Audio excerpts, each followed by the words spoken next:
Hello! ఈరోజు మనం ఒక చాలా ఆసక్తికరమైన టాపిక్ మాట్లాడుకోబోతున్నాం. మోడర్న్ పాలిటిక్స్లో పర్సనల్ బ్రాండింగ్ అనేది ఎంత సైలెంట్గా, ఎంత పవర్ఫుల్గా పనిచేస్తుందో ఇవాళ డీకోడ్ చేద్దాం. ఒక వ్యక్తి తన పార్టీ కంటే కూడా పెద్ద బ్రాండ్గా తనను తాను ఎలా మార్చుకుంటారో అర్థం చేసుకోవడానికి రాఘవ్ చద్దా పొలిటికల్ జర్నీని ఒక బెస్ట్ కేస్ స్టడీగా తీసుకున్నాం. సో లేట్ చేయకుండా స్టార్ట్ చేద్దాం. సరే, అసలు కథ ఇక్కడే మొదలవుతుంది. ఆమ్ ఆద్మీ పార్టీ చరిత్రలోనే ఎన్నడూ లేనంత సంక్షోభాన్ని ఎదుర్కొంటోంది. పార్టీ టాప్ లీడర్ జైల్లో ఉన్నారు. కానీ అచ్చం ఇలాంటి గడ్డు సమయంలోనే పార్టీకి ఆకర్షణీయమైన ముఖచిత్రంగా ఉన్న ఆ పోస్టర్ బాయ్ ఎక్కడున్నారు? ఈ సింగిల్ క్వశ్చన్తోనే అసలు చర్చ మొదలైంది. అంతా గందరగోళంగా ఉన్న ఆ టైంలో ఆయన సైలెన్స్ రాజకీయ వర్గాల్లో పెద్ద ఎత్తున హాట్ టాపిక్ అయింది. ఒక్కసారి ఈ కాంట్రాస్ట్ చూడండి. ఒకవైపు ఢిల్లీ వీధుల్లో పార్టీ నాయకులు పోలీసుల లాఠీదెబ్బలు తింటున్నారు, ఆందోళనలు చేస్తున్నారు. కట్ చేస్తే పార్టీకి అత్యంత కీలకమైన మార్కెటబుల్ ఫేస్ అయిన రాఘవ్ చద్దా కంటి సర్జరీ కోసం లండన్లో ఉన్నారు. కనీసం ఆయన భార్య పరిణితి చోప్రా లండన్ నుండి తిరిగి వచ్చి తన సినిమా ప్రమోషన్స్ చేసుకుంటున్నా ఆయన మాత్రం ఇండియా రాలేదు. ఈ దృశ్యం చాలామందికి నిజంగానే ఆశ్చర్యం కలిగించింది గదూ. ఇంకేముంది, పార్టీకే అత్యంత అవసరమైన చీకటి రోజుల్లోనే సోషల్ మీడియాలో #వేరీజ్ రాఘవ్ చదా అనే హ్యాష్ట్యాగ్ ట్రెండింగ్ మొదలైంది. నెటిజన్లు వరుసపెట్టి ప్రశ్నలు సంధించడం స్టార్ట్ చేశారు. కేవలం మెడికల్ రీజన్స్ వల్లే ఆయన దూరంగా ఉన్నారా, లేక ఈ గ్యాప్ వెనకేదైనా బలమైన రాజకీయ వ్యూహం దాగుందా అనే అనుమానాలు విపరీతంగా పెరిగిపోయాయి. అయితే ఇప్పుడు ఈ సైలెన్స్ వెనుకున్న మాస్టర్ మైండ్ని అర్థం చేసుకోవాలంటే మనం కొంచెం ఫ్లాష్ బ్యాక్కి వెళ్ళాలి. ఒక safe and luxury corporate life నుండి దుమ్ము ధూళితో నిండిన పాలిటిక్స్లోకి ఆయన ఎంట్రీ ఎలా జరిగిందో చూస్తే ఇప్పుడాయన పాటిస్తున్న మౌనానికున్న వెయిట్ ఏంటో మనకు ఈజీగా అర్థమవుతుంది. ఆయన బ్యాక్గ్రౌండ్ చూస్తే చాలా ఇంట్రెస్టింగ్గా ఉంటుంది. 1988లో ఢిల్లీలో పుట్టారు. ఢిల్లీ యూనివర్సిటీ శ్రీ వెంకటేశ్వర కాలేజ్, ఆ తర్వాత ప్రతిష్టాత్మకమైన లండన్ స్కూల్ ఆఫ్ ఎకనామిక్స్లో చదువుకున్నారు. లండన్లోని డెలాయిట్లో ఒక సాలిడ్ కార్పొరేట్ కెరీర్ సెట్ చేసుకున్నారు. అంతా సాఫీగా సాగిపోతున్న టైంలో 2011 అన్నా హజారే అవినీతి వ్యతిరేక ఉద్యమంలోకి దూకారు. ఆ తర్వాత అరవింద్ కేజ్రీవాల్తో కలిసి నడిచారు. 2012లో జన్ లోక్పాల్ బిల్లు డ్రాఫ్ట్ చేయడంలో కీలక పాత్ర పోషించారు. అంటే ఒక లండన్ బాబు రోడ్డు మీదకొచ్చి పోరాడారన్నమాట. నిజంగా ఒక్కసారి ఇమాజిన్ చేసుకోండి. చేతిలో కోట్ల రూపాయల ఇంటర్నేషనల్ కార్పొరేట్ ప్యాకేజీని వదులుకుని మరీ అవినీతికి వ్యతిరేకంగా వీధుల్లోకి రావడమనేది మాటలకు కాదు, అది చాలా పెద్ద పర్సనల్ సాక్రిఫైజ్. అంతటి స్ట్రాంగ్ లాయల్టీ చూపించిన వ్యక్తి ఇప్పుడు సొంత పార్టీ మునిగిపోతున్న సమయంలో అంత దూరంగా ఉండటమే ఇక్కడ అసలైన పజిల్. ఆనాటి ప్యాషన్కి, ఈనాటి సైలెన్స్కి మధ్య ఉన్న ఈ గ్యాప్ని చూసి పొలిటికల్ అనలిస్టులు సైతం ఆశ్చర్యపోతున్నారు. ఆ తర్వాత ఏమైందో మనకు తెలుసు. అర్బన్ ఇండియాను కనెక్ట్ చేసే ఇంగ్లీష్ మాట్లాడే నాయకుడుగా పార్టీకి ఆయన ఒక పర్ఫెక్ట్ పోస్టర్ బాయ్ అయిపోయారు. 2022 పంజాబ్ ఎలక్షన్స్ విక్టరీలో కీ స్ట్రాటజిస్ట్గా ఉంటూ ఏకంగా షాడో చీఫ్ మినిస్టర్ అనే పేరు తెచ్చుకున్నారు. ఆపై రాజ్యసభకు కూడా వెళ్లారు. పార్టీలో ఆయన ఒక అన్డిస్ప్యూటెడ్ స్టార్.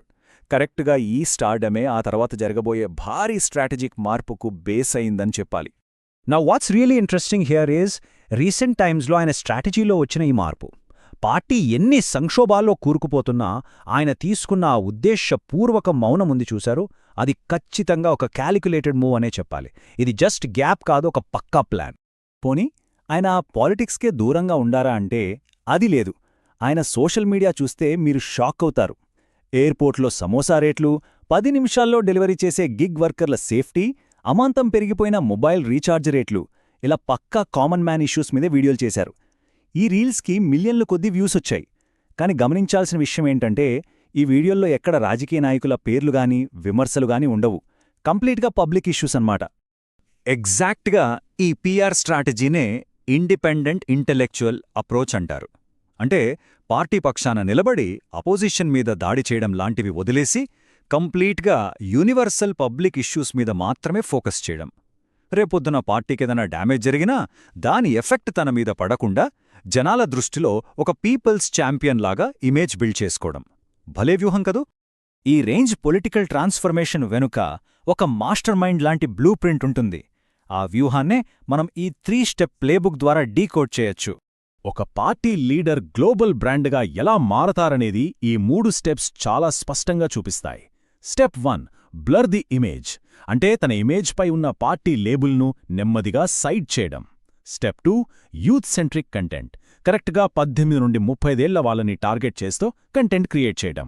ఇక step 3 global signalling. London school of economics లాంటి అంతర్జాతీయ వేదికలపై స్పీచ్లిస్తూ తనను తాను ఒక గ్లోబల్ లీడర్గా ప్రొజెక్ట్ చేసుకోవటం. అయితే ఇదంతా ఎందుకు చేస్తున్నారు? దీని ఎండ్ గోల్ ఏంటి? అది తెలియాలంటే మనం ఫ్యూచర్ అవుట్లుక్ని, అంటే ఈ 2029 మాస్టర్ ప్లాన్ని అర్థం చేసుకోవాలి. పాలిటిక్స్లో ఏదీ ఊరికే జరగదు కదా, ప్రతిదానికి ఒక టైంలైన్ ఉంటుంది. ఈ ప్లాన్లో భాగంగానే మార్చ్ 2026 నాటికి ఆయన వేరే నేషనల్ పార్టీలోకి జంప్ అవుతారనే రూమర్స్ బాగా వినిపించాయి. పంజాబ్లో ఒక క్లీన్, ఎడ్యుకేటెడ్ ఫేస్ కోసం ఒక జాతీయ పార్టీ చూస్తుందని, ఆ ప్లేస్లోకి ఆయన వెళ్ళొచ్చని వార్తలొచ్చాయి. కానీ ఆశ్చర్యకరమైన విషయమేంటంటే ఈ రూమర్స్ మీద ఏ ఒక్క పార్టీ రియాక్ట్ అవ్వలేదు. అందరూ వ్యూహాత్మకంగా సైలెంట్ అయిపోయారు. ఈ సైలెన్స్ వల్లే ఆ ఊహాగానాలకు మరింత బలం చేకూరింది. ఇకపోతే మే 2028 ఈ క్యాలెండర్ ఇయర్ చాలా క్రూషియల్. ఎందుకంటే ఆయన ప్రస్తుత రాజ్యసభ టర్మ్ ముగిసేది అప్పుడే.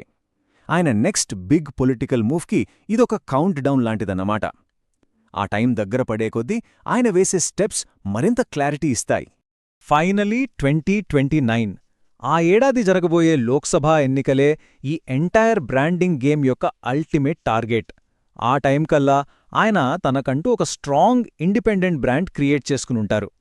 ఆ బ్రాండ్ ఎంత పవర్ఫుల్గా ఉండబోతుందంటే ఏ ప్రధాన పార్టీ అయినా సరే ఆయనకు రెడ్ కార్పెట్ వేసి మరీ ఆహ్వానించే రేంజ్లో ఉంటుంది. సో ఇదంతా చూశాక మనం ఒక పెద్ద ప్రశ్నతో ఈ ఎక్స్ప్లెయినర్ని ముగిద్దాం. పార్టీ కష్టాల్లో ఉన్నప్పుడు తుఫాను తగ్గే వరకు ఓపికగా వేచి చూస్తున్న ఒక లాయల్ సోల్జరా ఆయన? లేక ఏకంగా ఒక భారీ సోలో లీప్ కోసం సైలెంట్గా గ్రౌండ్ ప్రిపేర్ చేసుకుంటున్న మోడర్న్ లీడరా? ఈ కొత్త తరం పొలిటికల్ పర్సనల్ బ్రాండింగ్ గురించి మీరేమనుకుంటున్నారు? ఒకసారి